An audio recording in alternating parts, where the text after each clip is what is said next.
Di mana bikin kapalnya Nabi Nuh? Di gunung. Kok bikin kapalnya nggak di laut? Karena nggak ada cerita dengan laut ini, nggak ada. Ini cerita dengan gunung, bikin kapalnya pun di gunung karena nggak ada cerita dengan laut.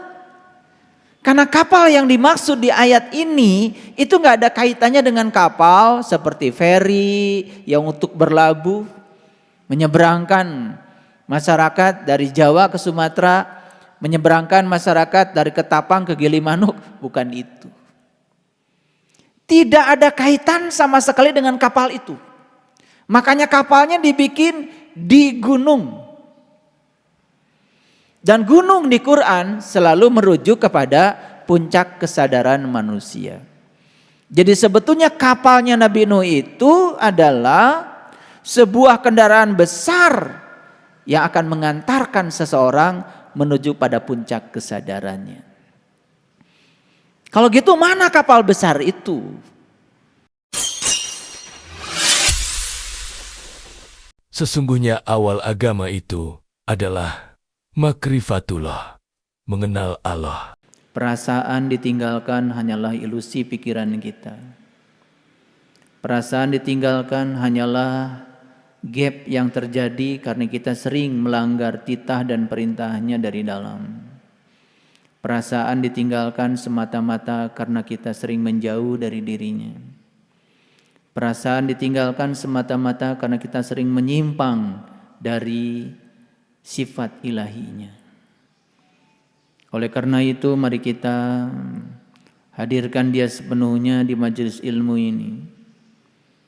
Sadari kehadirannya lewat nafas kita. Sadari kehadirannya lewat seluruh energi yang memenuhi seluruh sel dalam tubuh kita. Sadari kehadirannya yang membuat kita bisa melihat. Sadari kehadirannya yang membuat kita bisa mendengar. Sadari kehadirannya yang membuat kita bisa bernafas. Sadari kehadirannya yang membuat kita bisa bicara. Sadari kehadirannya yang membuat kaki kita bisa digerakkan. Sadari kehadirannya yang membuat tangan kita bisa bekerja. Ya Allah, Ya Rahman, Ya Rahim. Segala puji hanya milik-Mu. Alhamdulillahi Rabbil Alamin.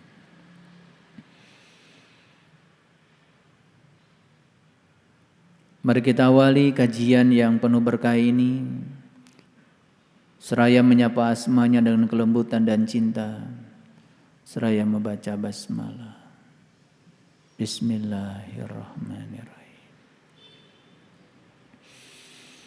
Para sahabat, kita itu bisa melihat yang terlihat dan kita pun bisa melihat yang tak terlihat. Yang terlihat semua yang bersifat materi, energi yang sudah memadat.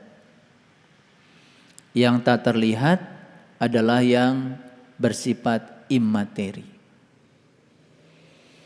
Yang materi hanya bisa dilihat oleh mata yang bersifat materi. Mata kita ini secara fisik hanyalah daging, saraf, pembuluh darah, semuanya materi. Yang bersifat imateri tidak bisa dilihat dengan mata materi. Yang bersifat imateri hanya bisa dilihat oleh mata yang imateri. Ada persamaan antara cara melihat mata yang materi dengan mata yang imateri. Persamaannya adalah dua-duanya memerlukan cahaya. Dua-duanya memerlukan cahaya. Kalau kita melihat yang materi dalam kegelapan, nyaris kegelapan itu membungkus materi itu sampai kita tidak bisa mengidentifikasi yang kita lihat. Tetapi kalau mulai remang-remang, itu juga tidak bisa kita melihat dengan sejelas-jelasnya. Tetapi begitu sudah hadir intensitas cahaya yang cukup, maka cahaya yang datang kepada benda itu dipantulkan ke mata kita, dan mata kita memiliki kesan melihat yang jelas. Jadi kesimpulannya, sepanjang kegelapan itu masih ada akibat ketidakhadiran cahaya, maka kita tidak akan pernah bisa menyaksikan sekalipun itu yang bersifat wujud materi. Karena kegelapan itu telah membungkus materi itu. Jadi intensitas cahaya yang hadir itu membantu untuk bisa melihat lebih jelas. Jadi kenapa video ceramah saya ini harus pakai lampu?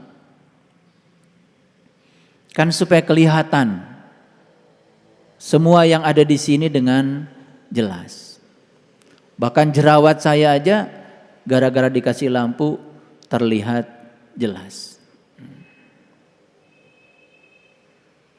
Ya kan?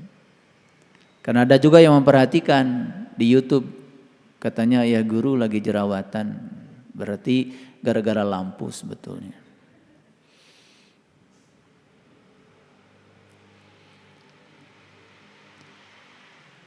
Yang bersifat imateri juga memerlukan cahaya.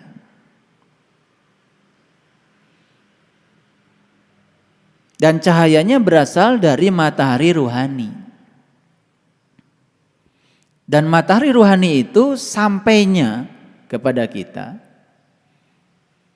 itu tergantung kepada kabut-kabut yang kita ciptakan. Dan kabut itu berasal dari pikiran. Makanya kabut ada dua, kabut warna putih, kabut warna hitam. Dua-duanya juga penghalang. Bedanya kalau sudah hitam, kabutnya biasanya turun hujan. Itu saja. Jadi oleh karena itu, pikiran masih terjebak pada dualitas. Maka dualitas itu menjadi penghalang untuk datangnya sang matahari ruhani yang menyebabkan penglihatan kita menjadi tidak jelas pada aspek yang ruhania. Jadi kenapa untuk meniti ke dalam diri itu perlu ada puasa? Puasa dalam pengertian menahan lapar dan dahaga di siang hari. Karena sudah terbukti bahwa makanan, apalagi dalam jumlah yang banyak, itu menurunkan kesadaran. Ketika kita makan dalam porsi yang besar, biasanya tubuh pun mulai lemas. Datang ngantuk dan kemudian tidur. Bukankah tidur itu tidak sadar? Jadi turunnya kesadaran itu sangat berbanding lurus dengan bagaimana kita mengolah tubuh ini. Jadi oleh karena itu, belajar spiritual itu tidak cukup menghadiri pengajian. Tidak cukup menghadiri kajian. Tetapi belajar spiritual itu belajar setiap saat. Terutama pada saat kita harus belajar menerima sesuatu yang sangat kita tidak suka dalam hidup. Belajar yang kita suka, menerima yang kita suka, tidak usah belajar.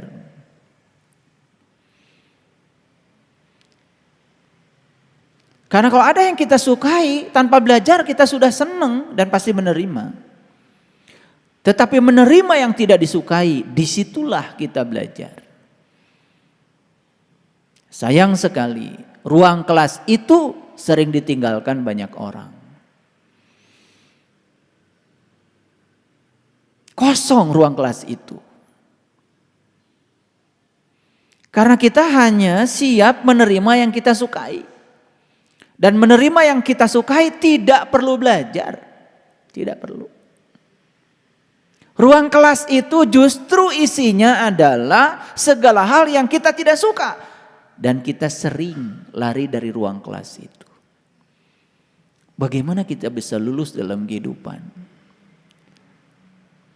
Karena di ruang kelas itu pembelajarnya kosong. Itu. Pada kesempatan yang penuh berkah ini, saya sudah membuka surah Asy-Syu'ara. Gak tahu, pokoknya minggu-minggu ini saya masih berfokus di Asy-Syu'ara. Rasanya resonansi saya dengan Asy-Syu'ara itu makin kental aja.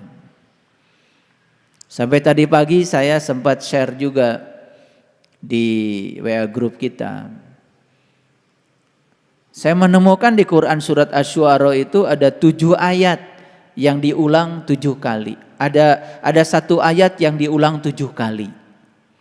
Dan saya sampai menghitung itu. Semoga saya tidak salah. Karena sudah saya baca semuanya. Dan ayatnya berbunyi, fattaqullaha wa ati'uni. Fattaqullaha wa ati'uni. Itu saya mencatat diulang 7 kali. Pertama di ayat yang ke-108. Yang kedua di ayat 110. Yang ketiga di ayat 126. Yang keempat di ayat 131. Yang kelima di ayat 150. Yang keenam di ayat 163. Dan terakhir di ayat 179. Diulang 7 kali. Fattaqullaha wa ati'uni. Itu sebetulnya dialog antara Nabi Nuh dengan para pengikutnya. Makanya ada cerita Nabi Nuh bikin kapal. Di mana bikin kapalnya Nabi Nuh? Di gunung. Kok bikin kapalnya nggak di laut? Karena nggak ada cerita dengan laut ini, nggak ada. Ini cerita dengan gunung. Bikin kapalnya pun di gunung karena nggak ada cerita dengan laut. Karena kapal yang dimaksud di ayat ini itu nggak ada kaitannya dengan kapal seperti feri yang untuk berlabuh, menyeberangkan masyarakat dari Jawa ke Sumatera, menyeberangkan masyarakat dari Ketapang ke Gilimanuk, bukan itu. Tidak ada kaitan sama sekali dengan kapal itu. Makanya kapalnya dibikin di gunung. Dan gunung di Quran selalu merujuk kepada puncak kesadaran manusia.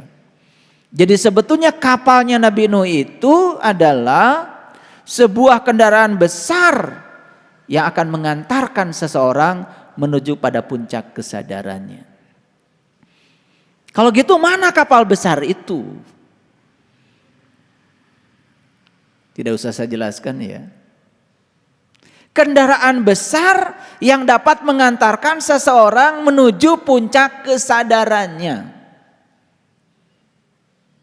Dan siapapun yang hari ini tekun menggunakan kendaraan yang diberikan Allah kepada dirinya untuk mengantarkan dirinya ke puncak kesadarannya, tekun di situ, itu masih satu kapal itu dengan Nabi Nuh.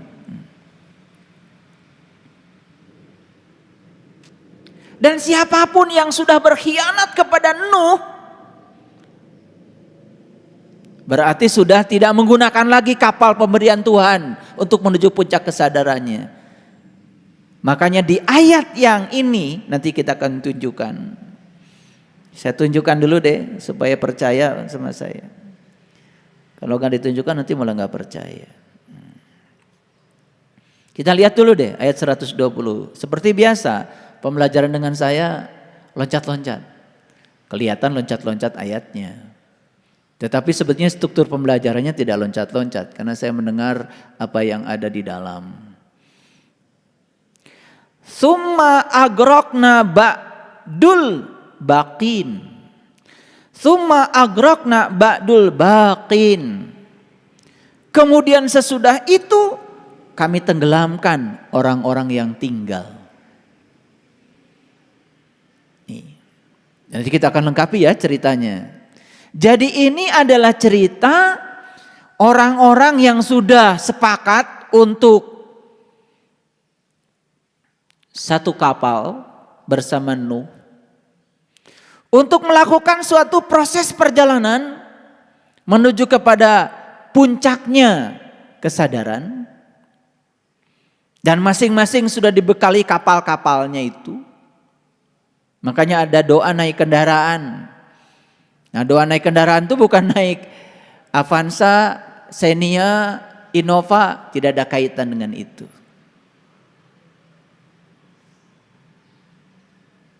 Subhanalladzi sakhkhara lana hadza wa ma kunna lahu muqrinin wa inna ila rabbina lamunqalibun. Kan itu doanya. Maha suci Engkau ya Allah yang telah mengajarkanku bagaimana cara menggunakan kendaraan ini, dan semoga kendaraan ini bisa mengantarkan aku pulang kepadamu. Wa inna ila rabbuna lamunqalibun.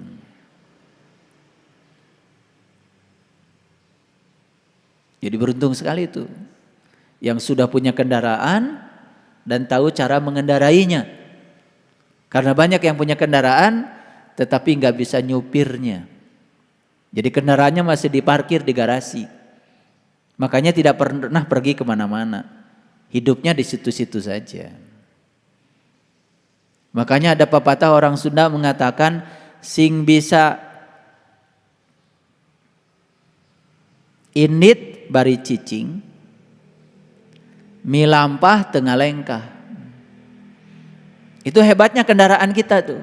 Initnya bari cicing, milampah tengah lengkah. Gitu. Jadi kendaraannya nggak kemana-mana. Tetapi perjalanannya sudah kemana-mana. Gak melangkah kemana-mana, tapi langkahnya sudah sangat jauh. Jadi saya ingin menyampaikan selamat buat para sahabat yang sudah bisa melangkah, ya, menembus sempadan langit. Bayangkan, secara fisika, orang mau meninggalkan bumi saja harus membuat yang namanya pesawat yang bisa memiliki escape velocity, kecepatan lepas dari bumi. Berapa kecepatan awal dia sehingga dia memiliki momentum yang cukup untuk melawan gravitasi sampai dia menjadi lepas dari gravitasi bumi. Itulah yang dikerjakan oleh satelit. Makanya satelit baru bisa mengangkasa di tempat di mana gravitasi bumi sudah tidak bekerja lagi. Kalau gravitasi bumi bekerja, jatuh ke bumi. Makanya dia terus aja beredar, hanya menggunakan energi yang sedikit. Karena tidak perlu. Yang melawan gravitasi bumi bukan satelitnya. Yang melawan gravitasi bumi itu adalah pesawat yang melepaskan satelitnya. Namanya apa? Roket.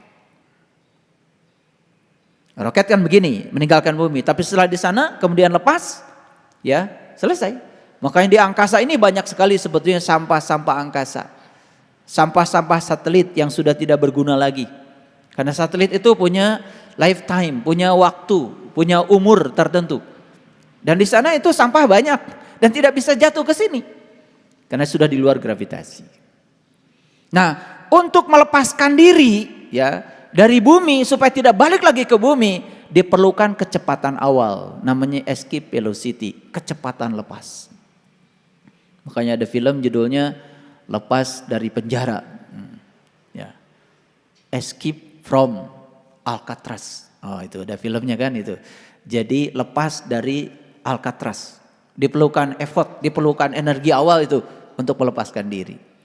Ini nih, yang mau melepaskan diri dari dualitas perlu energi awal, perlu memiliki momentum yang kuat, perlu memiliki kecepatan. Yang memble, ya, akhirnya yaitu seperti umatnya Nuh yang tertinggal dari kapalnya. Sudah memble, nggak tahu diri, lambat belajar tapi nggak mau belajar. Harusnya kalau tahu diri, saya lambat mengerti. Kalau lambat mengerti, siapkan waktu lebih banyak daripada yang cepat mengerti. Ini sudah tahu lambat mengerti tetapi tidak menyediakan waktu banyak untuk memahami. Ya sudah. Tidak punya kecepatan awal untuk melepaskan diri dari gravitasi dunia ini. Akibatnya perkembangan spiritualnya juga tidak maju-maju, di situ-situ saja. Dan menganggap seakan-akan sah-sah saja kalau dalam spiritual ada pengkhianatan. Di spiritual tidak boleh ada pengkhianatan. Terutama pengkhianatan kepada guru. Pengkhianatan kepada para utusan Tuhan.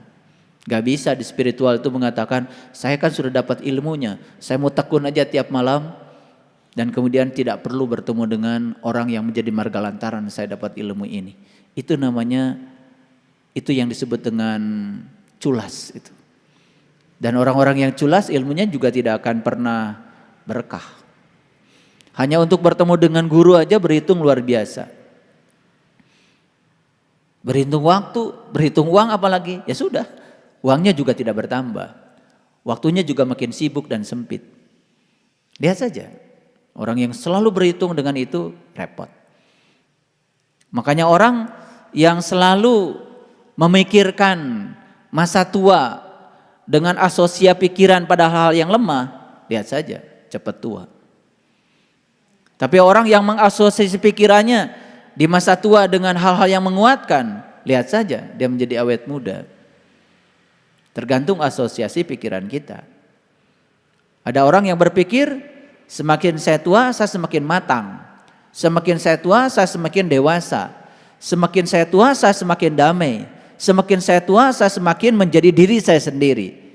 Kuat yang dia pikirkan, yang kuat-kuat, dia menjadi kuat. Karena dia menjadi kuat, tidak takut tua. Tidak takut tua, malah awet muda. Coba lihat, yang mengasosiasi pikirannya dengan hal yang lemah, wah kalau tua saya keriput. Semakin takut tua kan semakin cepat tuanya. Jadi sebetulnya kita punya kuasa untuk mengendalikan ya kekuatan Tuhan yang ada dalam diri kita. Dan kalau kekuatan positif itu sudah mempengaruhi pikiran kita, dan pikiran itu akan merealisasikan semua yang kita mau.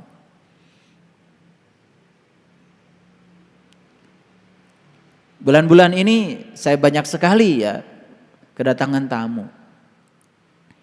Dan hampir semua orang yang datang ke rumah itu ya menginginkan hal-hal yang ecek-ecek lah. Pengen selesai dari masalah, pengen urusan keluarga beres, pengen penyakitnya hilang.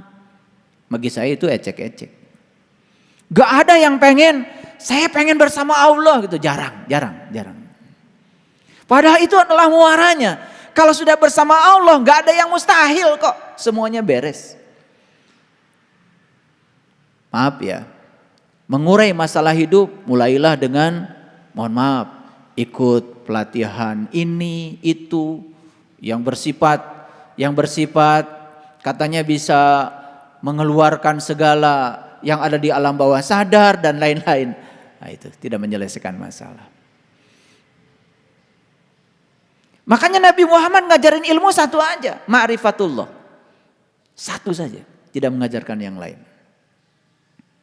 Dan ilmu yang diajarkan beliau itu bisa mengurai semua urusan. Makanya cari obat itu yang holistik. Cari obat itu yang sekali ya di treatment semua terurai. Gitu.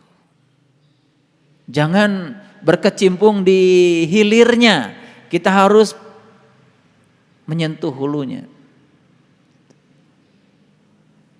Itulah hebatnya ilmu mengenal jati diri itu. Ilmu sangkan paraning dumadi itu hebatnya.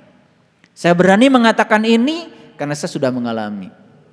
Saya pernah berkecimpung di bidang ini. Ternyata kalau kita main-main di hilir, tidak main di hulu, parsial, tidak integral, sempit dan tidak komprehensif. Jadi kita kan harus belajar di waktu yang tersisa ini bagaimana menemukan satu ilmu yang ketika kita pelajari terurai semuanya. Itulah hebatnya ma'rifatullah. Tapi yang betul belajarnya, ya meniti ke dalam dirinya yang sungguh-sungguh. Baik. Jadi kenapa di Quran kok ada kata-kata fattaqullaha wa ati'uni? Bertakwalah kepada Allah dan ikuti aku. Bertakwalah kepada Allah, ikuti aku. Itu diulang sampai 7 kali di dalam satu surat, itu surat Asy-Syu'ara. Kenapa Nabi Nuh itu terus menerus kepada pengikutnya, takwa sama Allah, takwa sama Allah, tapi ikuti aku. Takwa sama Allah, ikuti aku. Kenapa harus begitu? Karena itu satu paket. Gak bisa. Orang-orang yang culas belajar spiritual gak akan maju. Merasa sudah mencapai titik tertentu, pada suatu saat juga ketika ketemu dengan kontradiksi tetap aja jadi melawan. Karena aslinya dia itu kan kelihatan nanti pada saat bertemu dengan yang tidak diinginkan dalam hidup. Di situ kan kelihatan sikap dia seperti apa. Paham maksud saya? Oke. Ini hari ini saya mau ngasih ilmu yang luar biasa. Supaya kita bangun. Ya, bangun. Jangan memble. Ayo. Ya, kiamatkan diri kita sekarang, di sini, saat ini. Semangat. Nah, kemudian sesudah itu kami tenggelamkan orang-orang yang tinggal. Siapa orang-orang yang tinggal ini? Sebetulnya dia sempat satu kapal sama Nuh. Dan kemudian dia mengeluarkan diri dari kapal itu. Dan dia tinggal, tidak ikut di rombongannya. Akan ditenggelamkan. Ditenggelamkan oleh air. Ditenggelamkan oleh banjir. Ditenggelamkan oleh ombak. Sekali lagi, cerita tentang rombongannya Nuh tidak ada kaitan dengan laut, tidak ada kaitan dengan ombak. Sebetulnya yang lebih mengerikan itu bukan ditenggelamkan oleh ombak yang berasal dari laut. Tapi kalau kita sudah ditenggelamkan oleh ombak yang berasal dari ketidakmampuan kita mengendalikan kehidupan. Ombak yang berasal dari hawa nafsu kita, dari pikiran kita. Itu yang paling berbahaya. Dan hampir semua manusia bisa tenggelam dengan ombak ciptanya sendiri. Di sini. Ombak yang di sini jauh lebih berbahaya daripada ombak yang di laut.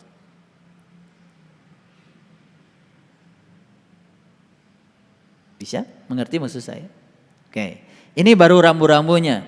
Dan sekarang saya ingin menjelaskan dulu ayat yang ke-119. Nah, disinilah kan diceritakan tentang kapal. Ya. Fa'an jainahu wa ma ma'ahu. Ya, fil fulkil mashhun. Maka kami selamatkan Nuh, ya. Dan orang-orang yang besertanya. Fa'an jainahu wa ma ma'ahu. Jadi yang diselamatkan bukan hanya Nuh. Yang diselamatkan Nuh bersama orang-orang yang mengikutinya. Wa ma ma'ahu. Ma'a itu bersama, ya. Filkul fil mashhun, ya, yang berada di dalam kapal yang penuh dengan muatan itu. Jadi itu yang diselamatkan. Ada dua ya, Nuh dan orang-orang yang bersama Nuh. Ya terserah mau satu kapal atau tidak. Ini bukan iklan. Mau satu kapal atau tidak. Mau keluar dari kapal ya silakan, itu pilihan. Pilihan. Pesan saya cuma satu. Ya. Kalau seseorang itu mendapatkan guru baru dan menjelekkan guru lamanya, sudah dipastikan guru baru yang didapat ini nanti setahun 2 tahun juga akan dijelekan lagi.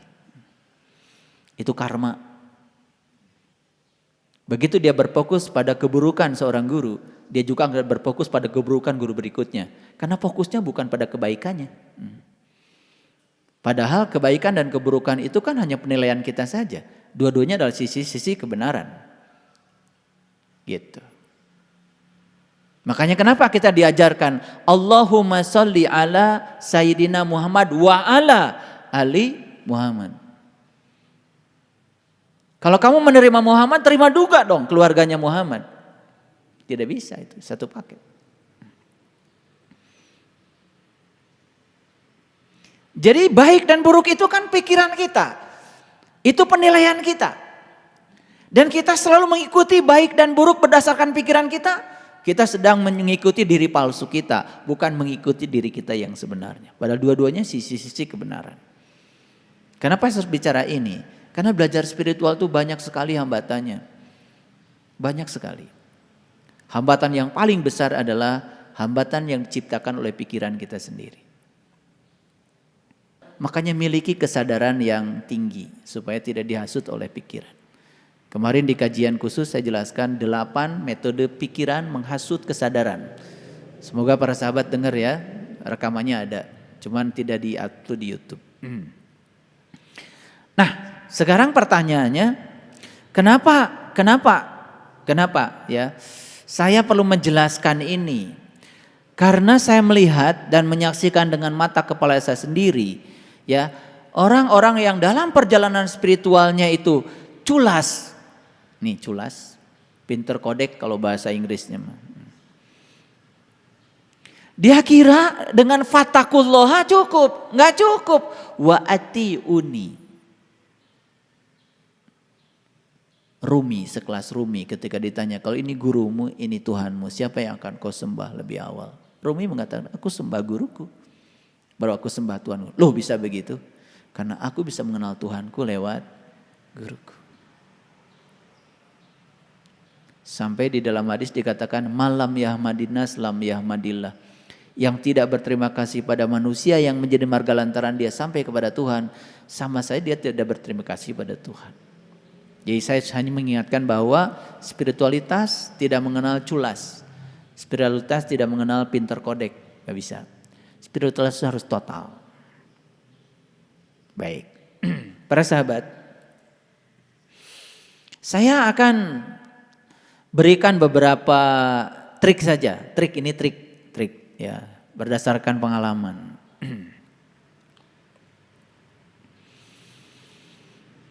Supaya kita memiliki kemampuan memantaskan diri. Memantaskan diri. Trik yang pertama. Coba sekarang bisa nggak dalam waktu 2 menit aja tuliskan 10 hal yang para sahabat miliki sekarang dan membuat para sahabat senang. Sebut aja bahagialah, nggak apa-apa. Silakan 2 menit. Sebutkan saja 10 hal yang diberikan Allah kepada para sahabat yang membuat para sahabat sekarang bahagia. 10 aja. 2 menit coba.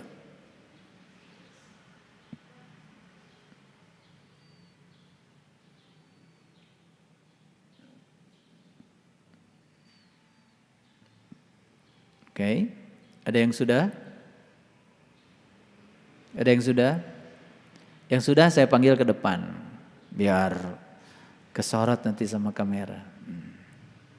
Silakan yang sudah acungkan tangan. Yang sudah acungkan tangan. 10 saja. 10 hal yang diberikan Allah, yo, yang membuat para sahabat bahagia.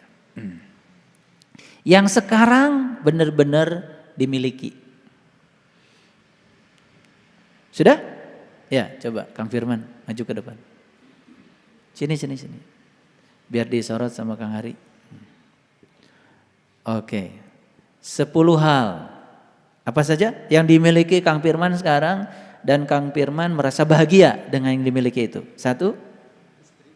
Istri. Oke. Anak. Ibu. Oh, luar biasa masih ada ibu. Nenek. Adik-adik. Sahabat. Guru. Oh, luar biasa. Cuman bisa menyebutkan 7.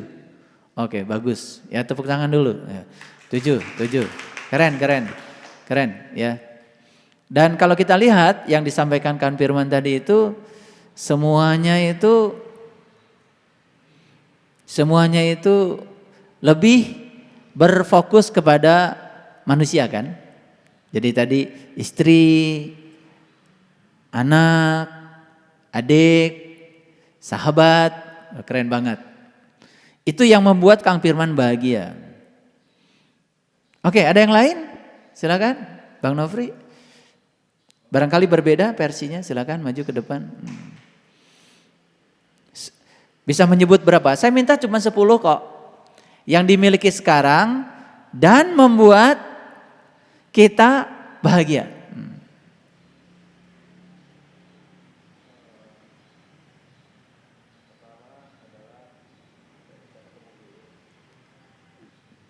Berarti guru yang dimiliki ya, guru apalagi? Kebebasan, oke, itu kebebasan. Kebahagiaan, keluarga, oke. Rekan-rekan, oke. Oh, luar biasa ya. Padahal banyak yang diberikan Allah, tetapi kita disuruh menyebutkan 10 aja ternyata susah. Betul? Oke. Terima kasih Bang Nurfi, tepuk tangan. Satu orang lagi deh, saya ingin perempuan, barangkali perempuan punya sudut pandang yang berbeda. Ada yang mau mencoba? Ya, Bunda Neneng silakan. Maju dulu. Nih, kita mau praktek hari ini. Ini kaitannya dengan surat Asy-Syu'ara, keren banget. Silakan, Bunda. 10. Udah punya 10? Berapa menit tadi perlu menuliskan yang 10? Cukup 2 menit? 1 menit? Oke. Makin cepat berarti menulis yang 10, itu rasa syukurnya makin dalam. Kalau lambat menuliskan 10 aja, ini ada hubungan rasa syukur nih. Ini mau dicek nih, mau dicek. Silakan. 10 ya? Apa? Oke, guru. Ilmu. Tenang. Bahagia. Keluarga, sahabat. Oke. Tepuk tangan buat Bunda Neneng. Oke, keren ya. Punya tubuh? Bisa berjalan? Bisa bekerja? Bisa bicara? Bisa mendengar? Bisa melihat? Bisa merasa? Bisa mengunyah? Punya gigi? Punya usus? Punya jantung? Lupa ya. Padahal saya cuma minta 10 saja. Betul nggak? Punya rambut? Keren kan? Lupa ya. Nah, ini sebetulnya indikator pertama bahwa sebetulnya kita ini tidak menyadari apa yang sudah diberikan Tuhan. Itulah yang membuat setiap orang selalu merengek-rengek kepada Tuhan minta diberi. Karena dia tidak bisa memerinci apa saja yang sudah diberikan Tuhan. Gimana kalau saya dalam 5 menit minta 100? Padahal saya cuma minta 10 saja. Oke, nggak apa-apa. Nggak ada yang salah di sini, nggak ada yang benar, nggak ada yang salah, nggak apa-apa. Tapi ini adalah indikasi bahwa sebetulnya kita ini sering merasa seakan-akan Tuhan itu memberi sedikit. Padahal yang Tuhan berikan kepada kita luar biasa. Ada nggak yang berani mengatakan masalah? Orang-orang yang membenci saya, orang-orang yang memusuhi saya, berani nggak mengatakan itu berkah-berkah Allah juga yang ada di saya hari ini? Apalagi kalau itu. Padahal semua hal yang diberikan Allah kepada kita itu adalah berkah yang luar biasa. Anak-anak dengan segala karakteristiknya. Oke. Pasangan hidup yang berbeda sekali dengan saya. Berkah? Berkah. Berkah. Kalau terlalu banyak samanya enggak berkah. Oke. Jadi sebetulnya satu pesan saya. Cobalah belajar berterima kasih lebih banyak pada Tuhan. Untuk semua hal yang sudah kita miliki. Dan ketika kita bisa memerinci apa saja yang sudah diberikan Tuhan pada saya, kita akan kaget. Karena ternyata yang diberikan Tuhan pada saya itu luar biasa. Segala sesuatu baru terasa adanya biasanya kalau sudah tidak ada. Kita bisa melihat, menganggap biasa. Baru terasa bisa melihat itu adanya kalau kita suatu saat mungkin ditakdirkan tidak bisa melihat. Oke. Jadi pesan saya yang pertama, berterima kasihlah pada Tuhan untuk semua hal yang sudah beliau berikan. Nanti di rumah Coba ambil jam, set timer, dalam 5 menit bisa menuliskan berapa banyak hal yang sudah diberikan Tuhan padamu. Lalu fokuslah pada yang sudah diberikan itu. Dan kita akan mengalami rasa syukur yang sangat dalam, luar biasa. Jadi ciri manusia yang berkesadaran itu adalah rasa terima kasihnya luar biasa. Itu latihan yang pertama. Siap latihan itu? Latihan kecil-kecil aja. Dan itu akan membuat kita nanti bahagia luar biasa. Dan selama ini kita terlalu berfokus pada yang tidak ada. Sekarang belajar berfokus pada yang ada di depan kita. Dan benar-benar sebut saya dalam tanda kutip kita miliki. Padahal sebenarnya tidak bisa dimiliki, bukan? Nanti 5 menit bisa menuliskan berapa.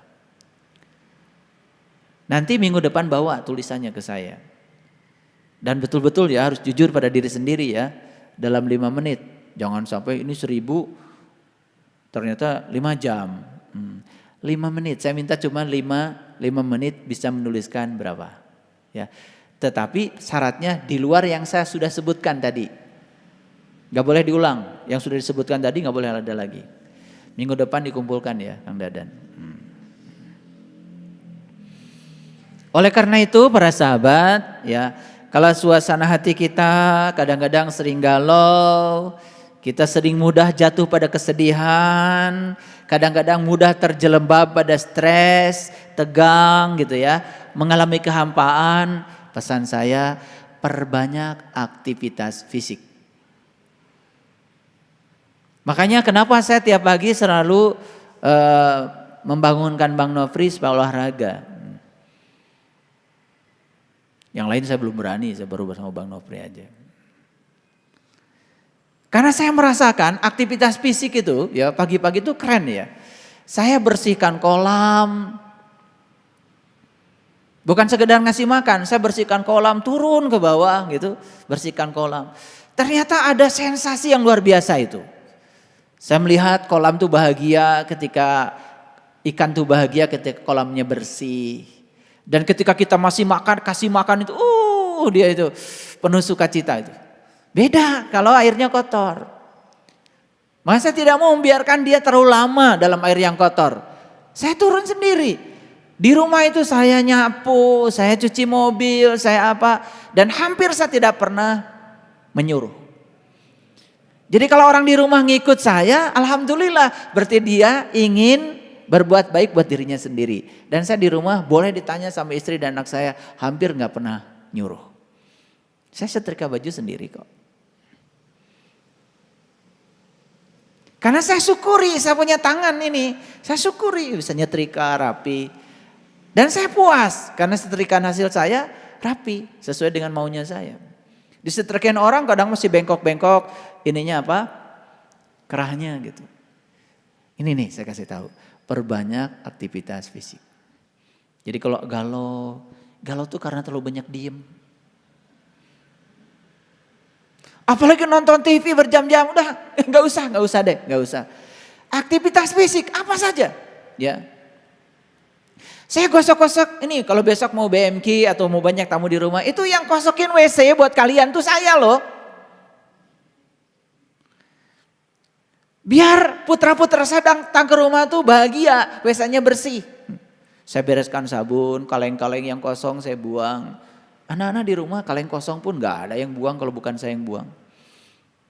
Gak berani buang kaleng kosong. Oke? Jadi yang kedua latihannya apa? Kalau stres, galau, perbanyak aktivitas fisik. Apa saja? Nih para sahabat, ada yang suka meremehkan sarapan pagi? Sarapan pagi? Nah, pesan saya yang ketiga, khusus untuk jamaah Batul Yakin, sarapan pagi penting.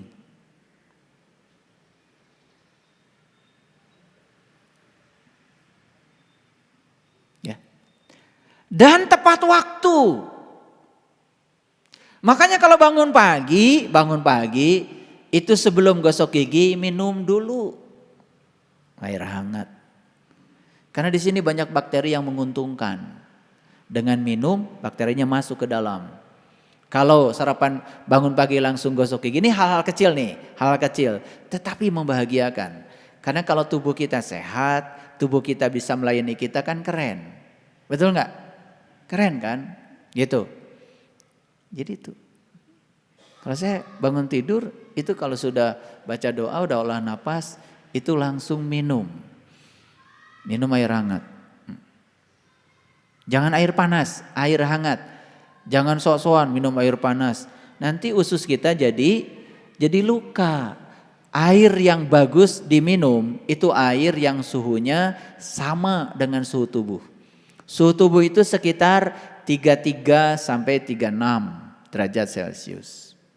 Yang sehat ya, di atas 36 makanya sakit kan. Kalau 37 masuk mall langsung dikeluarkan. Gitu. Itu pasti ada virus. Minum air hangat. Awas, bukan air panas. Hangat.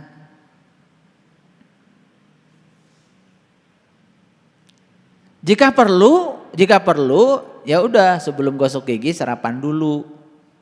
Ini kebalik, gosok gigi dulu sarapan, habis sarapan pergi. Ya sudah, ya berapa jam pergi kemana-mana. Kan nempel tuh kotoran. Apalagi usia di atas 50, mohon maaf ya. Giginya sudah mulai banyak yang rontok kan nempel. Makanya kalau saya suka di kemana-mana bawa tas itu gaya-gayaan, itu isinya cuman odol dan sikat gigi, nggak ada itu. Mahasiswa saya menyangka itu laptop, nggak ada laptop. Saya ngasih pelajaran udah di sini aja. Saya nggak pernah ngasih pelajaran pakai infocus, apalagi dibacakan gitu, nggak pernah. Makanya banyak dosen yang gak jadi ngajar kan listrik mati. Karena ilmunya di infocus, bukan di sini. Gak ada saya ke kampus gak pernah bawa laptop. Makanya mahasiswa tahu kalau isi tas saya itu cuman odol dan sikat gigi, itu aja. Itu kan kebalik-balik. Sarapan pagi pergi gak sikat gigi lagi kan? Nah udah nempel kan. Ya giginya jadi gak sehat. Ya akhirnya bau mulut kan gak seger. Kenapa sarapan pagi penting? Satu, breakfast like a king. Breakfast itu energi kan. Energi itu kemampuan melakukan usaha. Jadi kalau gak sarapan pagi ya penyakitnya banyak. Betul gak? Iya ada kan bahasa Inggrisnya tuh salatri. Itu salatri itu kan akibat dari perut kosong tapi udah kerja kan, udah keringetan. Dan sarapan pagi juga harus bagus urutannya. Buah dulu, sarapan pagi nasi goreng dulu. Udah mampet. Karena kalau buah di atas, nasi di bawah, ya sudah buah itu jadi busuk kan, tidak diserap oleh usus. Kan sayang, buah kan mahal. Ya tuh. Nah, karena sarapan itu bukan sekedar energi, tetapi kecerdasan seseorang menurut riset ya itu meningkat drastis kalau dia sarapan pagi. Jadi kalau mau ngaji dengan saya harus cerdas ya. Udah sarapan belum? Jadi jangan ngandelin dikasih sarapan di sini, belum tentu kalau di sini. Dan sarapan pagi itu membuat kinerja kita pasti lebih bagus. Melakukan apapun, nyapu, ngepel, kalau sudah sarapan, nah biasanya lupa. Udah nyapu, udah pel, itu gerubuk dan waduh belum sarapan. Itu gak bagus. Jadi jangan belajar spiritual itu mengabaikan hal-hal yang semacam ini. Jadi saya perlu bicara ini tentang ini. Baru berapa tuh? 3 kan? Berterima kasih kepada Allah atas pemberiannya. Rinci jika perlu. Yang kedua, aktivitas fisik yang banyak. Makanya kenapa saya bikin rumah 3 lantai? Ya, saya itu sehari bisa sampai 20 kali loh naik lantai 3. 20 kali. Makanya lutut saya sehat. Iya, giliran ke Jelekong banyak sekali ya. Baru diajak jalan sedikit aja ke tanah kita itu yang sudah ngos-ngosan itu. Padahal cuma segitu. Itu Oke. Yang keempat, penting. Ini penting banget. Meningkatkan harga diri.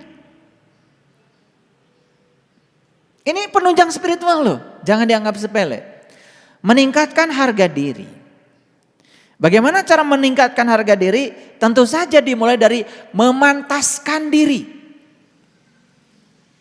Terserah para sahabat, mau memantaskan diri sebagai pengeluh, mau memantaskan diri sebagai pemberi, diri kita mau dipantaskan seperti apa? Bagus kemarin tuh di WA Group ada yang kirim video tentang Coca-Cola. Nonton kan? Iya. Coca-Cola itu dari pabriknya sama Coca-Cola. Tetapi begitu ditempatkan di pasar yang berbeda, harganya lain. Dijual di warung biasa, banyak debunya 3.000. Dijual di toko, bersih, pakai lemari es sedikit, 7.000. Pergi ke hotel berbintang, disediakanlah Coca-Cola di lemari es, di kamar. Nanti dikasih gelas, dikasih es batu, 70.000. Coca-Cola yang sama dari pabrik yang sama ternyata harganya bisa lain dan orang senang menghargai walaupun berbeda. Karena ditempatkan, dipantaskan. Jadi terserah kita mau ditempatkan di mana. Kalau kita tidak memantaskan diri, kualitas diri dibiarkan,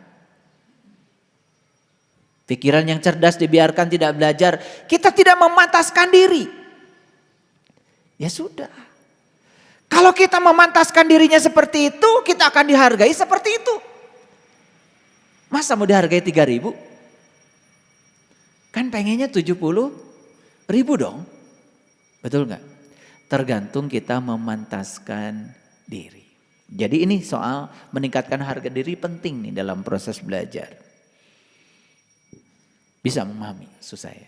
Ini sebelum kita masuk ke Asy-Syu'ara yang kelima. Para sahabat pasti punya uang kan? Tiap bulan pastilah punya uang. Dan pasti beda-beda kan?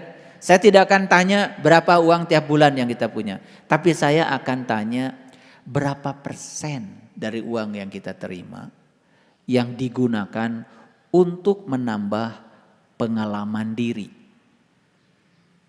Pengalaman loh. Karena dari riset dari Universitas Harvard, ternyata di riset itu ada ditemukan begini. Orang yang punya uang dan membelanjakan 75% dari uangnya, saya tidak bicara jumlahnya loh, persentasenya, untuk menambah pengalaman hidup. Bisa lewat pengalaman spiritual, bisa lewat pengalaman material. Kalau pengalaman spiritual tentu saja, mohon maaf ya, seperti para sahabat ikut workshop BMK gitu kan. Ikut kursus-kursus pengembangan diri, ikut meditasi. Ya kan? Belanja buku yang menunjang pengembangan diri. Orang-orang yang menginvestasikan 75% uangnya untuk menambah pengalaman diri. Piknik. Tapi yang rekreatif pikniknya. Bukan buat tram. Piknik yang rekreatif.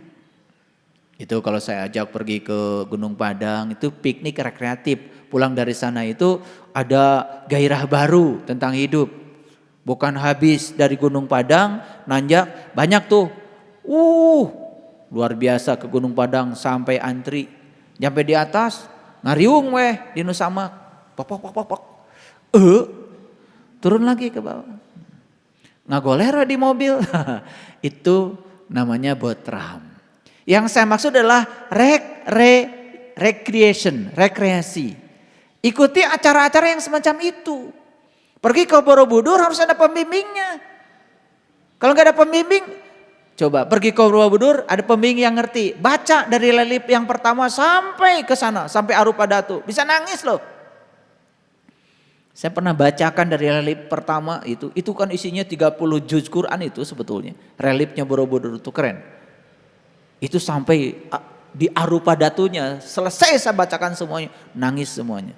11 kali katanya saya datang ke Borobudur cuman foto-foto. Karena gak ngerti.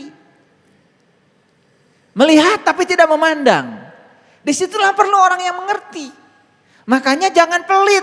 Kalau jalan-jalan kemana-mana keluarkan duit buat tour guide. Pelit banget. Beli sirup aja. Keluarkan duit buat tour guide. Hargai ilmu orang. Biar kita dapat. Paham maksud saya? Pertanyaan saya sekarang. 75% uang penghasilan kita buat menambah pengalaman hidup atau tidak? Atau kebalik? Nah, menurut risetnya di Harvard University ternyata yang 75% uangnya hanya membeli sesuatu yang bersifat materi dan disimpan, itu ternyata tidak bahagia. Makanya kalau kita punya uang, lihat saya semua, 75% buat dari sini ke atas. 25% aja dari sini ke bawah. Kalau kebalik, 25% ke sini, 75% ke bawah. Maaf ya, badan jadi gede, perut jadi buncit, ya. Tetapi sini tolol. Sini ke atas, maaf ya. Karena gak ada bahasa yang cocok buat itu. Makanya lihat, ya, semuanya investasiin dari sini ke bawah. Jadi yang ke-5 nih, belanjakan uang 75% untuk menambah pengalaman hidup. Ya. Punya duit, umroh. Tapi harus ada yang bimbing. Punya duit, mau haji, gak apa-apa. Pergi ke Baitullah yang syar'i, gak apa-apa. Biar makan nasi kebuli sana. Kan ada pengalaman naik pesawat, bareng-bareng dengan sahabat. Itu penting itu. Dan banyak yang menyepelekan itu. Jadi udah belajar spiritual, sesekali diajak sama saya, ayo kita pergi kemana? Masih ada yang murangkel. Sulit banget, hitung-hitungan banget. Gitu. Makanya lihat, orang kan cuma 2, ada yang pengecut, ada yang pemberani. Saya sudah jelaskan, pengecut itu adalah dia yang suka mendengar rasa takutnya, kemudian mengikuti. Jadi rasa takutnya itu dia dengar sekaligus dia ikuti. Udah jadi pengecut gak kemana-mana. Kalau yang pemberani abaikan semua yang dibisikkan oleh rasa takut dari pikirannya. Dia tinggalkan. Oke. Yang ke-6. Para sahabat, jujur ini kalau saya tanya. Seneng gak dan tantangan hidup? Ini pertanyaan berat memang. Tapi harus jawab jujur, seneng gak dengan tantangan hidup? Seneng gak dengan segala yang menantang? Ini saya kasih tantangan nih, tantangan. Saya mau bangun eduwisata, ekowisata, tempatnya di Jelekong. Siapa yang mau ikut saya? Ini tantangan nih, tantangan. Siapa tahu suatu saat kita punya tempat eduwisata, ekowisata, kelola sama koperasi. Villa kita nggak dipakai sama kita, sesekali dipakai kita untuk meditasi, nggak dipakai sewakan. Tiap hari ada income. Itu pikiran saya. Bagi Allah nggak ada yang mustahil. Kalau saya berpikir mustahil, mungkin masjid ini nggak akan jadi. Terus terang, kalau saya senang tantangan. Makanya tiap hari saya bikin hal yang menantang dalam hidup saya. Dengan banyak tantangan itu kan kita jadi mulai menjadi berani. Betul? Betul nggak? Nih, yang tidak suka tantangan, senangnya itu yang cari aman, yang tidak mau yang berisiko besar. Ya sudah, kalian juga untungnya kecil. Yang suka tantangan besar, ya memang sebuah pilihan yang besar itu resikonya besar. Tetapi hadiahnya besar juga. Nih saya tantang, ayo. Wah, Uang dari mana? Begitu kalian bilang uang dari mana, saya kasih tahu, kalian sudah meniadakan Tuhan. Bohong kalian bilang Tuhan Maha Kaya. Bohong kalian bilang Tuhan Maha Pengasih, Maha Penyayang. Bohong, bismillah kalian. Begitu ada kata-kata uang dari mana? Kata Tuhan, bukannya aku bersamamu, lebih dekat kepadamu daripada urat nadi lehermu. Kamu mengatakan uang dari mana? Bukankah aku ini adalah Al-Ghani yang Maha Kaya? Bagaimana aku bisa memberi kepada kamu, kata Allah, kalau kamu saja sudah tidak percaya dengan kehadiranku dan kau mengatakan uang dari mana? Saya ingin kasih tahu para sahabat, jangan ada terlontar uang dari mana. Anak cucu saya pengen ke Bali. Saya tidak pernah mengatakan uang dari mana. Ya, pengen ke Bali mumpung libur. Ayo pergi. Berapa tiket? 12 juta semuanya. Nanti ada uang. Berapa hotel? 12 juta semuanya. Nanti ada uangnya. Di Bali jangan hotel yang murah. Percuma aja.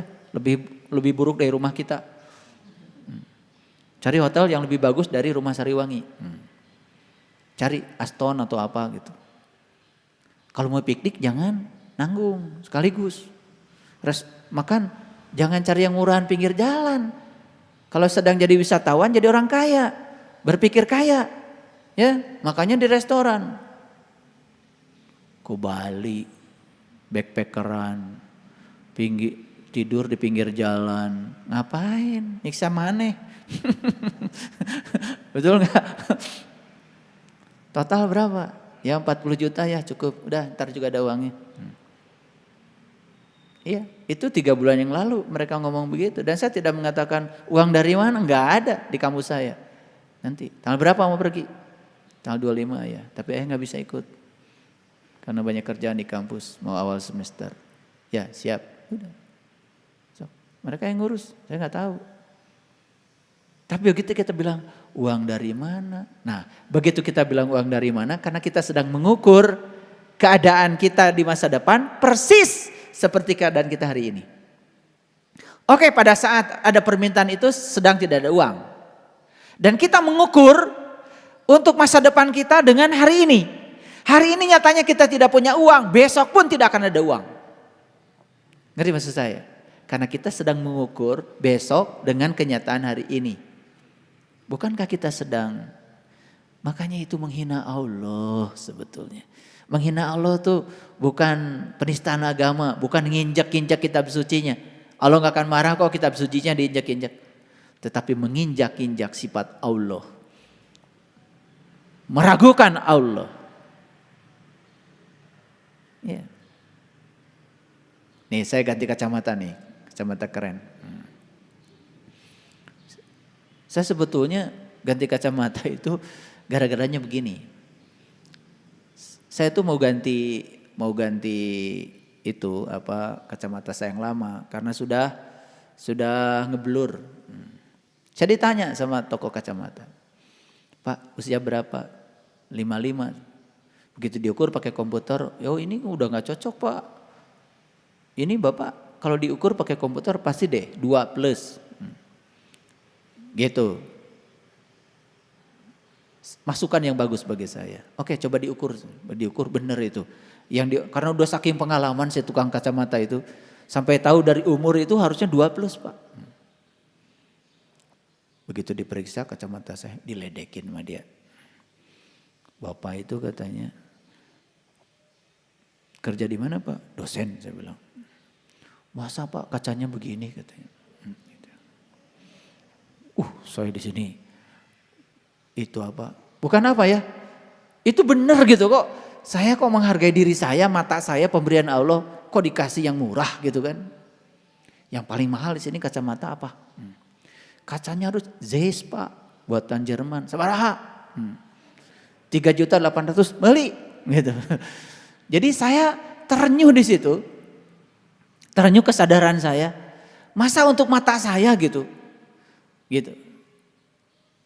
Untuk mata saya dikasih yang jelek. Matanya Allah. Masa dikasih yang jelek.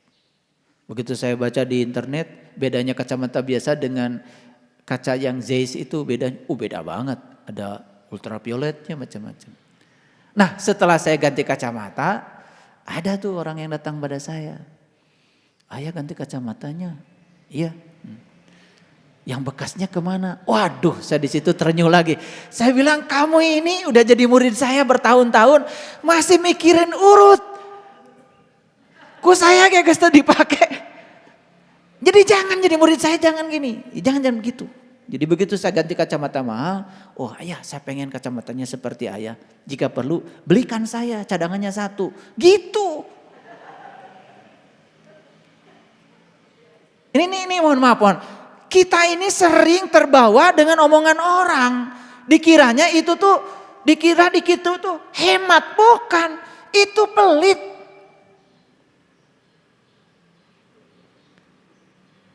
Kalau kita punya uang dan bisa beli seharga yang kita punya uang, beli. Kalau nggak beli, itu pelit, bukan hemat. Ini pengalaman semua, ngomong saya pengalaman. Karena kita suka begitu kan, betul nggak? Suka begitu, aduh luar biasa. Jadi saya tanya sekarang, ini murid-murid saya, coba mulai sekarang senangi tantangan. Jika perlu bikin yang menantang. Iya, saya tuh seneng dulu, ada tanah mau dijual, wah ini tantangan. Saya nganggap itu tantangan, duit belum ada, kebeli juga. Masjid belum ada, oh ini tantangan gitu.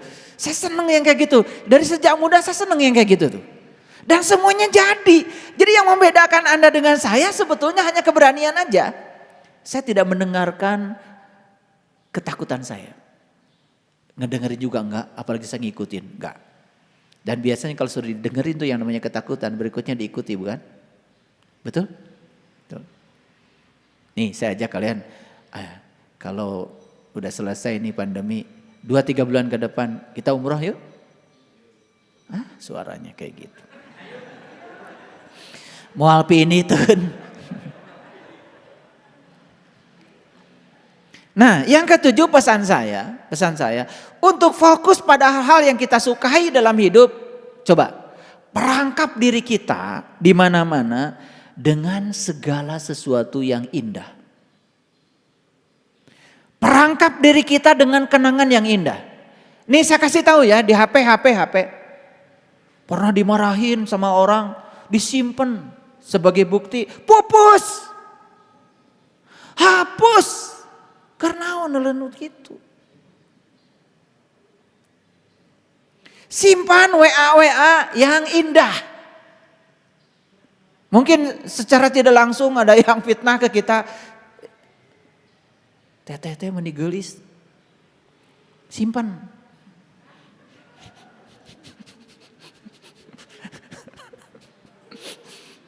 Simpan. Fitnah kan itu. Ini kasep. Buat fitnah, simpan gak apa-apa, fitnah juga. Itu sesuatu yang indah gitu. Jadi saya ingin ini coba periksa HP kalian.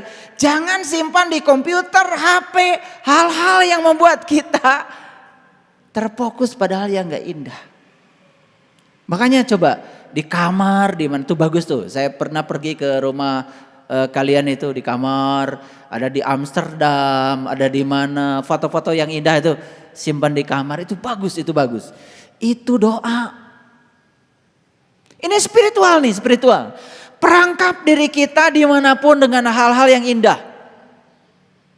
Perangkap. Foto-foto yang indah gitu, yang indah. Ya. Berantem direkam. Ngapain sih kalian itu? Ada yang berantem direkam. Buat apa? Udah gitu didengerin lagi. Kemarin kau mengatakan ini, diulang lagi setahun yang akan datang, diulang 5 tahun yang akan datang. Doa itu. Pernah cekcok? Gak apa-apa. Jangan direkam. Foto-foto yang indah. Di lemari es, simpanlah makanan yang kita suka. Isi HP, coba HP nanti periksa. Kalian tuh jangan-jangan nyimpen rekaman berantem. Ini loh bukti waktu kamu ngata-ngatain saya. Aduh yang gitu aja. Kernaon tuh. meja kita di rumah. Coba yang menyenangkan aja, itu doa. Jangan nyimpan barang-barang yang pernah terlibat barang itu pada situasi yang tidak menyenangkan. Ya, pernah, mohon maaf, mungkin pasangan hidup kita mukul pakai apa gitu, tongkat, sampai tongkatnya di laminating. Jangan. Oke, ini penting nih, penting. Ini pembiasaan ya. Yang ke-8. Coba, ini penting nih. Yang belum bisa menyapa, yang belum bisa berkata baik kepada orang lain, mulai hari ini nih murid-murid saya, yang belum bisa menyapa, berkata baik pada orang lain, cing diusahakeun ti ayeuna mah. Ya. Pertama lempar dulu senyum, setelah itu menyapa. Nanti kalau perlu, ini saya mau kumpulkan cuma takut tersinggung. Yang belum bisa senyum nanti mau saya kasih pelatihan. Udah mengaji di Isbatul Yakin katanya kesadaran tinggi, aduh eta senyum aja belum bisa.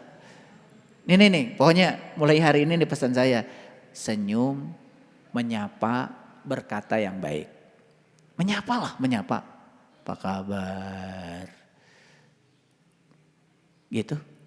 Kenapa saya setiap pagi menyapa kalian selamat pagi, kadang-kadang juga dari sekian ratus, memang kalian tuh lebih sibuk dari saya. Sekian ratus itu di WA, saya ngitung Isbatul Yakin 1 tuh 247 loh. Eta deui. Isbatul Yakin 2 itu 247 udah mau habis. Sampai saya bilang ke Bang Nopri, bikin Isbatul Yakin 3, nggak muat. Untuk yang BMK yang akan datang gak bisa muat lagi.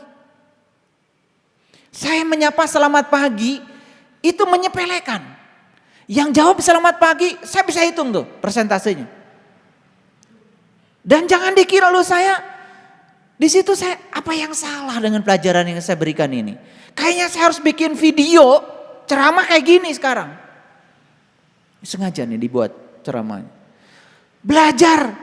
Kalau ada yang bilang assalamualaikum, jawab atuh, cicing wae. Gak bagus itu, silent gak bagus.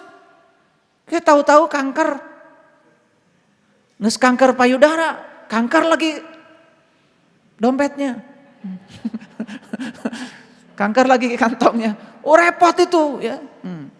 Ini nih saya kasih tahu. Riset membuktikan bahwa orang yang diam gitu sampai WA pun gak mau ngejawab, itu penyakit. Jadi saya tidak melihat gairah ya di grup WA itu, gak melihat gairah gitu. Dikasih artikel, udah saya nulis panjang-panjang. Saya bukan mau dihargai, cuman pengen tahu aja responnya. Kalaupun ada terima kasih itu juga ngopi. Kelihatan tuh yang ngopi itu, kelihatan. Burem itu wajahnya itu. Kalau yang suka ngopi itu. Jadi ini peringatan dari saya. Coba menyapa itu di WA, menyapa di email, menyapa di apa-apa itu penting. Gitu. Ngerti maksud saya? Ini spiritual nih. Spiritual itu bukan masuk kamar, meniti ke dalam diri. Bukan itu aja. Itu mah teka tingali. Saya bicara yang kelihatan nih sekarang. Gitu. Jadi nyapa aja. Mohon maaf nih, duduk aja udah belajar spiritual dengan saya. Bang Nopri masih pengen deketan dengan Teh Vicky. Sekali-kali. Teh Vicky dengan siapa kek? Bang Nopri dengan siapa? Biar obrolannya bervariasi. Ini penting. Kayak Cece sama Mang Acim tuh. Jauh aja. Bosan kan di imah keduaan wae. Kali aja kalau dengan teman duduk yang berbeda, kan dapat obrolan yang lain. Ada variasi hidup. Iya mah tiap kesini saya perhatikan, duduk aja gak berubah. Gimana sih kalian itu? Nanti kalau saya suruh joget, pasti jogetnya yang kemarin gerakannya. Jadi kalau joget aja gerakan si yang kemarin itu gak kemana-mana. Ini saya ngamatin loh. Kalian itu ada yang ngaji berkali-kali, duduknya masih di situ juga. Ini inersia, ini kelembaman itu. Harus dirubah. Apakah duduk di situ-situ aja tidak mencerminkan karakteristik dia?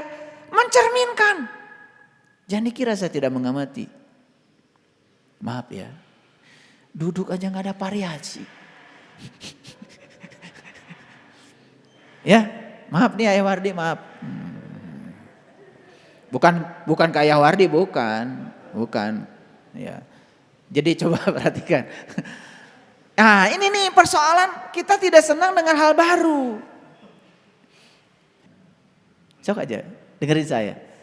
Makanya saya mau kasih tahu sama kalian. Makanya ada yang, ayah saya kok setiap niti ke dalam diri, cahayanya itu aja. Saya amati, oh diuk oke di nyawa. Jadi itu ada korelasi sebetulnya. Jadi saya nggak perlu ngejawab, maka dijawab sekaligus di sini. Ceramahnya sekaligus.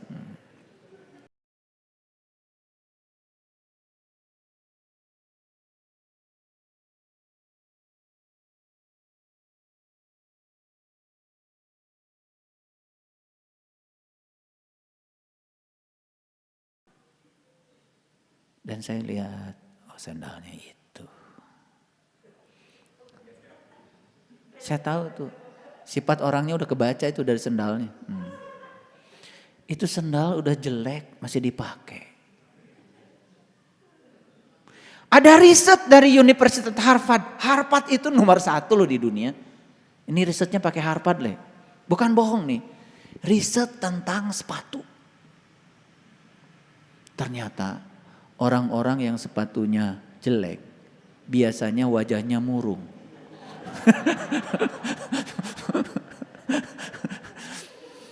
Atau dari kumaha meuli sepatu halus. Ari jalan-jalan ke toko bermerek, jika nu heueuh. Begitu lihat sepatu mahal, langsung mahal. Atau moal kabeli. Nih habis ini kalian coba jalan. Mau kemana deh? Mau ke PVJ, mau kemana jalan? Laporkan minggu depan sama saya. Ningali naon di ditu. Apa respon kalian ketika lihat sepatu mahal? Begitu responnya, mahal. Mau bisa make seumur-umur tak? Tapi kalau kita rubah pikiran kita, pasti kebeli. Pasti kebeli. Itu sepatu yang coklat yang saya pakai kemana-mana itu. Itu mahal tuh. Ke Jelekong itu, kalau saya ngaji itu, ke kampus itu. Ya punyanya cuman itu. Tapi mahal itu. Ya, tapi itu nyaman. Ini sepatu udah rusak. Sereg deh. Dipaksa murung. Ini riset loh, riset. Orang yang pakai sepatu butut itu wajahnya murung.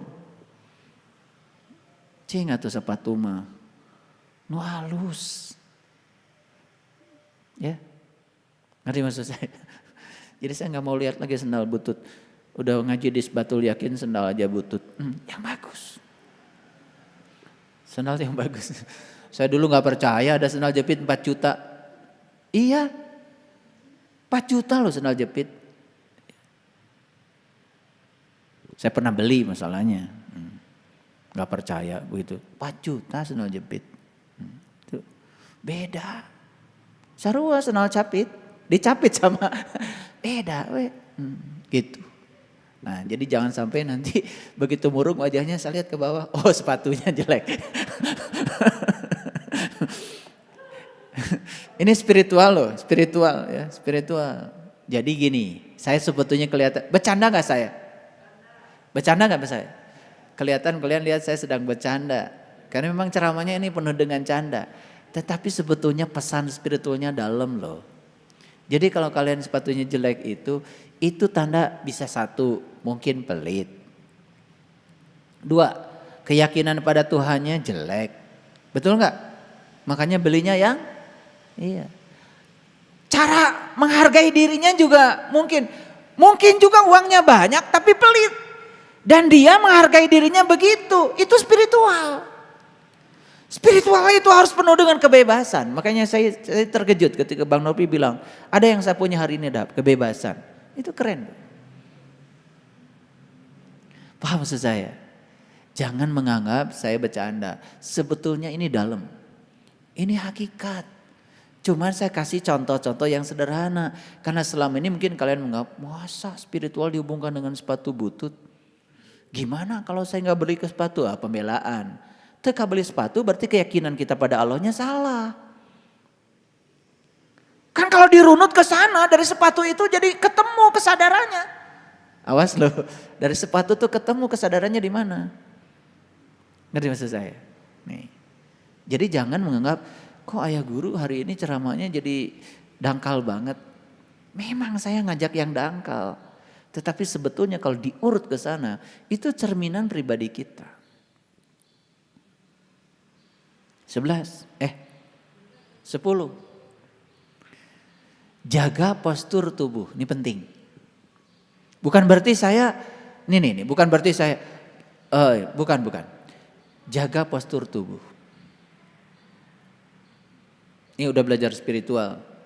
Kalau jalan tuh yang tegak.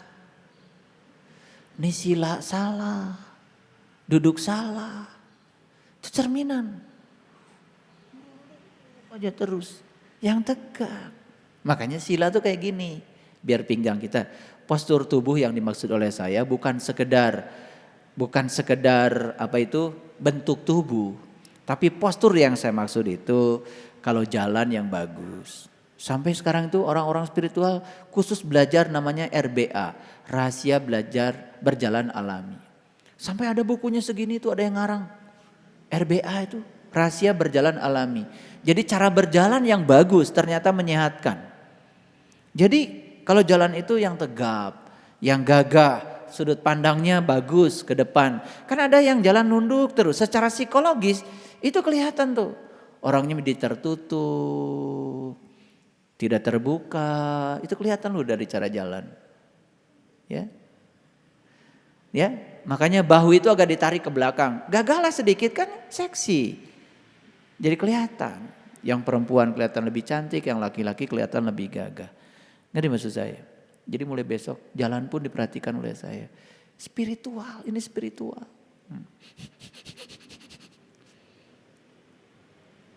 Ya, 11. Coba, yang sampai hari ini belum bisa nyanyi, nih, yang belum bisa nyanyi, coba mulai dari mendengarkan musik deh. Karena mendengar musik merangsang kita untuk bernyanyi. Jadi kalau di mobil nyanyi-nyanyi itu bagus banget.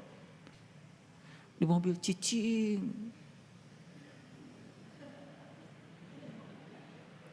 Apa sih? Kayak di kuburan nyanyi gitu. Makanya setellah yang keras-keras yang kita suka, endorfinnya muncul, serotoninnya muncul, kan mobil pribadi. Kecuali kalau naik bis bawa speaker dangdut, carekan batur atau di mobil sendiri enggak apa-apa. Kan udah ditakdirkan Allah punya mobil sendiri. Itu radio. Ada tuh teman saya, nyetelnya aja belum tahu.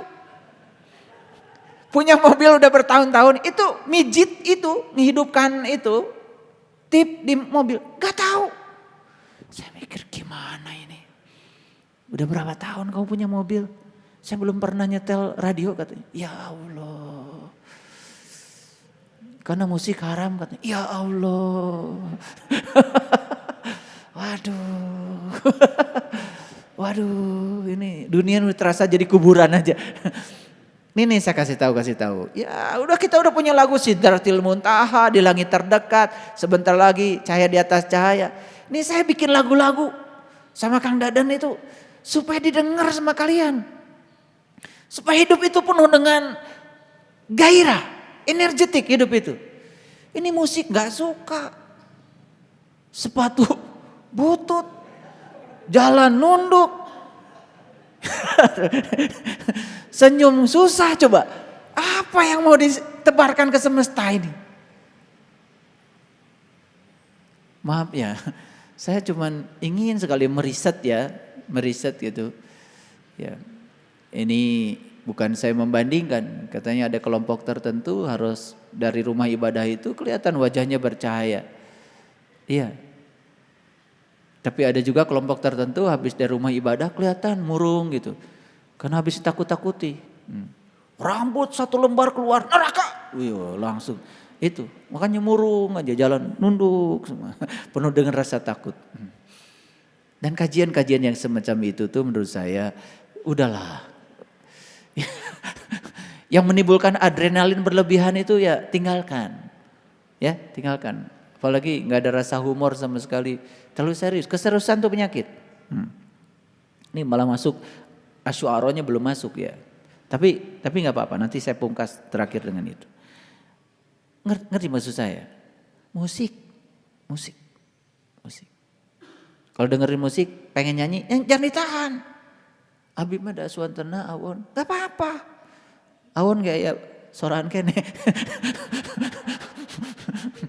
nyanyi. Ya, cecelewengan di kamar mandi, gak apa-apa, gak haram. Ya, siapa tahu habis di kamar mandi itu jadi wajahnya penuh dengan gairah. Ya. Tong pikasieun lah, gaduh banget ya. Nah, apa yang kita makan itu juga menentukan spiritual para sahabat. Bukan sekedar makan tepat waktu. Menjaga kadar glukosa supaya gula darah kita stabil. Hindari tepung dan gula. Kan di mana-mana kan sekarang makanan tuh tepung. Terutama mohon maaf ya, para sahabat yang senang goreng-gorengan itu kan tepung gula, itu nggak terasa tuh menumpuk ya. Kadar glukosa naik, akibatnya apa? Ya kita jadi terserang berbagai macam penyakit ya, karena sumbernya penyakit kan diabetes. Kalau sudah diabetes merembet pada yang lain-lain. Spiritual itu harus memperhatikan yang begitu. Jangan seenaknya aja ya. Hal-hal yang semacam ini harus, variasi makanan penting. Makanan sehat kadang-kadang tidak enak. Karena makanan enak ya tidak sehat. Gitu ya. Gitu. Saya mohon maaf ya, saya punya banyak teman di usia di bawah saya. Kemarin baru meninggal 1. Maaf ya, saya bukan merendahkan. Tiap hari itu beli nasi bungkus. Di kantor tuh beli nasi bungkus. Dan saya pernah, nasi porsinya begitu, bumbunya banyak. Gitu. Tiap hari itu. Ya. Ada teman seangkatan saya perempuan, pinter banget. Tiap hari gitu. Jadi duduk di kantor lama-lama nyuruh pegawai, saya lihat nasi bungkus lagi. Dan nasi bungkusnya dari restoran yang sama. Itu kemarin meninggal ini saya sebulan ini kehilangan 2 teman saya. Ya tentu saja nasi bungkus bukan faktor utama ya. Tapi saya lihat setiap hari yang dimakan itu. Gitu. Saya kalau makan pulang saya ke rumah. Itu nggak jarang makan di luar. Apalagi saya tidak tahu airnya air apa, kecuali ya restorannya yang jelas ya gitu, yang mahal. Makanya saya tidak suka masuk restoran yang murah, yang mahal. Jangan ngajak makan saya ke restoran murah ya, saya nggak akan ikut. Itu tidak memantaskan diri itu. Ya, jadi makan di restoran mahal nggak apa-apa. Nanti juga ada rezekinya. Kan buat Allah. Buat Allah loh. Allah dalam diri kita masa dikasih yang murah. Ya. Makan pepes peda terus. Hari pertama dicocol dulu. Hari kedua baru kepalanya. Hari ketiga baru perutnya. Hari keempat baru tongongna. Hari kelima ekornya. 5 poe eta peda, kumaha teu darah tinggi. Itu duit punya ya segala itu. Besoknya beli tanah di sini, beli tanah di sini, tanah. Buat apa ada harjang pedawai? Tanah udah dikumpulkan mati. Itu kan bodoh. Ya. Itu bukan spiritual. Nah, rawat diri. Ini yang ke-13, rawat diri. Para sahabat, nih saya kasih tahu. Spiritualitas itu penampilannya harus menarik. Jadi saya nggak mau lagi datang ke pengajian ini baju kusut, wajah kusut, ya Mulut kusut, pikiran kusut, hati kusut. Spiritual apaan? Di sini tidak ada pembagian pahala ya. Jadi selesai ini wajah harus bersinar. Gitu. Makanya sajak senyum dari tadi, sajak ketawa-ketawa. Kelihatannya dangkal yang saya sampaikan. Tapi hari ini saya berbicara tentang hal-hal yang memang dangkal. Tetapi kalau ditarik ke dalam, itu sebetulnya cerminan spiritualitas kita. Penampilan menarik, rawat diri. Ya, kerok jenggot, kayak Kang Pipin rapi selalu.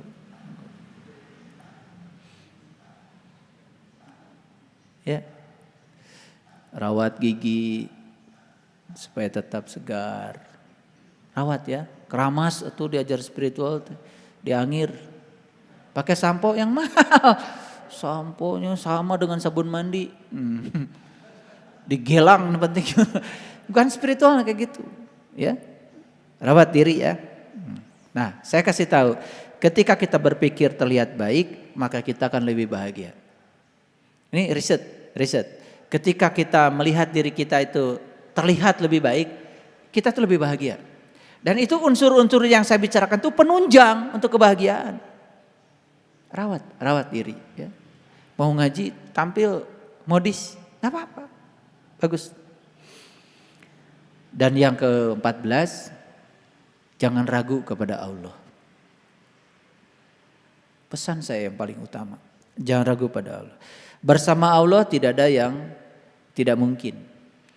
Masa Allah berulang kali mengatakan, wa huwa ma'akum aina ma kuntum, wa huwa ma'akum aina.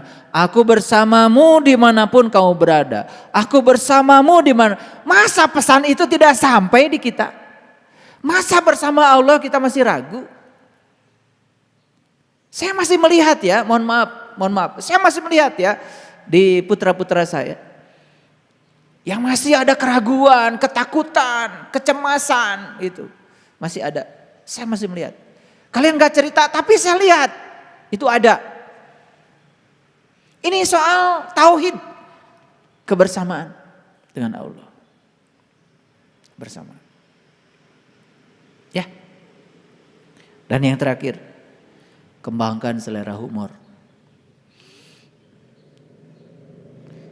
Ini spiritual loh. Humor itu sangat suci. Tertawa itu suci. Makanya tertawa itu membuat ruangan penuh sukacita. Betul nggak? Dan tertawa itu menyebar. Tertawa itu menular. Tertawa itu menular. Ada orang tertawa, walaupun kita nggak ngerti dia sedang mentertawakan apa, kita pengen ketawa, betul nggak? Tertawa itu menular. Makanya waktu di Gunung Padang saya ajak meditasi tertawa. Begitu satu orang tertawa, semua jadi tertawa. Sebetulnya kalian tuh pengen tertawa, cuman tertahan. Tertawa itu menular. Ya, udah mari kita ramaikan rumah kita dengan tertawa. Oh, keren banget. Baik, saya akan apa hubungannya dengan ini?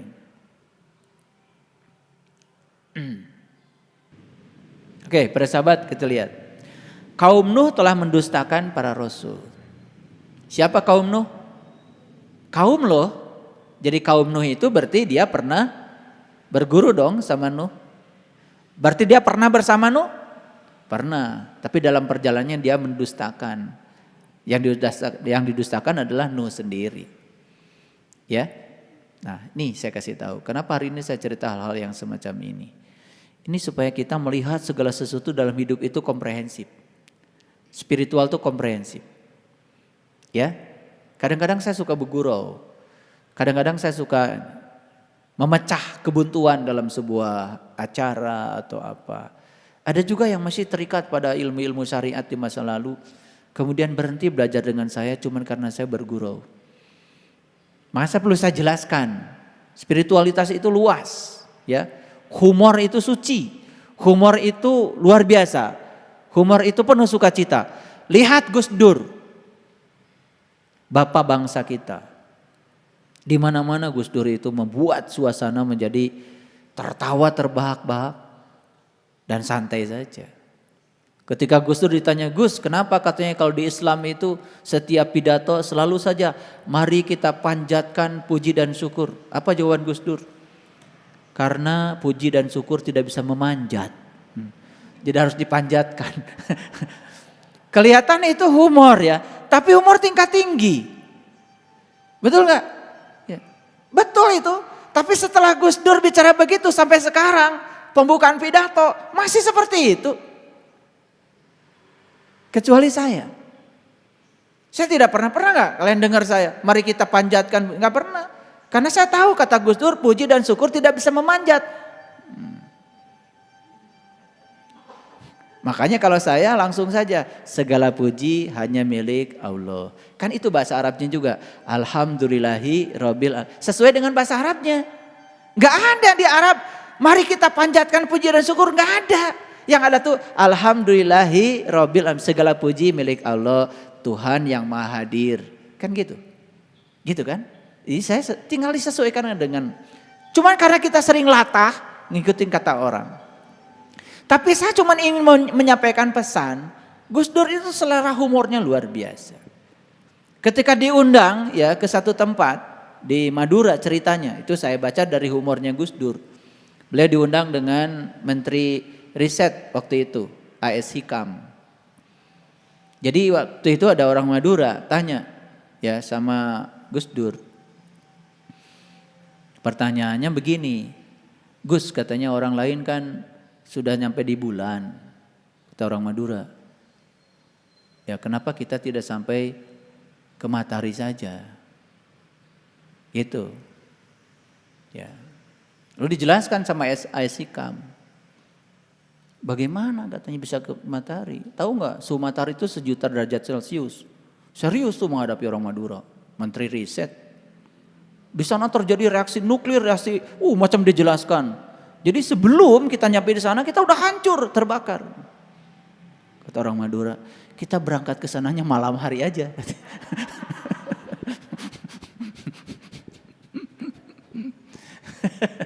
Dan itu diceritakan di mana-mana itu, di PBB, di mana sama Gus Dur. Itu menjadi joke yang luar biasa. Jadi spiritual itu humorisnya tinggi. Jadi kalau kalian udah belajar spiritual, diajak bergurau baperan, itu berarti isbatnya perlu diperbaiki itu. Gak usah cerita sama saya kalau tingkatan isbatnya udah isbat berapa, gak usah. Lihat aja dari selera humornya. Makanya saya seneng ya kalau kalian bergurau, saya ajak ke Jelekong di kolam bergurau, saya seneng tuh kalian tuh. Tuh selera. Itu spiritual loh, itu mencerminkan tingkat kesadaran. Iya, Nabi Muhammad daya humornya tinggi loh Nabi Muhammad. Jadi suatu saat ada makan bersama dan yang dimakan itu ada bungkus-bungkusnya. Nah ada sahabat yang iseng sama Rasul. Karena tahu kalau Rasul itu selera humornya tinggi. Jadi setiap makan yang ada bungkusnya, yang ada cangkangnya itu, cangkangnya digeserin tuh sama Rasul, di depannya Rasul. Kalau dia makannya paling banyak. Dan humornya tadinya mau mengatakan, lihat tuh Rasul makannya banyak, karena bungkusnya juga banyak. Katanya sih dalam sejarah itu yang mengatakan itu Sayyidina Ali. Apa jawaban Rasul? Ini nilai humornya tinggi. Iya, karena Ali kan dimakan sama bungkusnya katanya. Kalau saya tidak dimakan. Itu selera humor yang tinggi itu selera humor tinggi. Itu spiritual. Dan itu kan terjadi gurauan yang luar biasa, tapi itu mencairkan suasana, tidak tersinggung. Jadi aneh kalau udah belajar spiritual tingkat tinggi tapi masih tersinggungan, baperan, ada yang salah. Para sahabat, jadi kaum Nuh itu telah mendustakan para rasul. Dan saya sudah jelaskan sebelumnya, yang membuat suatu kaum itu mendustakan rasulnya biasanya karena masih terjebak oleh hal-hal yang kecil-kecil, yang remeh-temeh, ya. Ketika saudara mereka berkata kepada mereka, "Mengapa kamu tidak bertakwa?" Ya, sesungguhnya aku adalah seorang rasul kepercayaan ya kepada kamu. Itu yang ditegaskan oleh. Maka bertakwalah kepada Allah dan taatlah kepadaku. Nah, ini yang saya sebutkan tadi. Fattaqullaha wa atiuni. Jadi diulang ini sebanyak 7 kali. Fattaqullaha wa atiuni. Jadi artinya takwa kepada Allah dan taat kepada Rasul itu merupakan satu paket. Makanya di Quran selalu ada perintah. Ya, atiullah wa atiur Rasul, atiullah wa atiur Rasul. Fa in tanaza'tum fi syai'in farudduhu ilallahi wa Rasul. Jika kamu ada sesuatu, ada masalah, kembalikanlah pada Allah dan Rasulnya. Jadi dikembalikannya dua-duanya, kembalikan pada Allah dan Rasulnya. Gitu. Ya. Inilah yang saya tekankan dari tadi ya, fattaqullaha wa ati'uni. Jadi para sahabat, kemungkinan besar orang-orang yang di dalam perjalanan spiritual itu ya saya perhatikan ya mengalami proses keluar dari perahu dan kemudian tenggelam dalam pemikirannya sendiri, itu semata-mata biasanya diakibatkan oleh hal-hal yang remeh-temeh. Oleh karena itu kita harus paham itu. Barangkali itu yang bisa saya sampaikan hari ini. Semoga 15 tips hari ini yang saya sampaikan buat para sahabat semuanya, hadiah dari saya, itu bisa mulai hari ini dijelmakan dalam hidup. Dan saya tidak mau melihat lagi ada sepatu butut di masjid ini. Terima kasih. Assalamualaikum warahmatullahi wabarakatuh.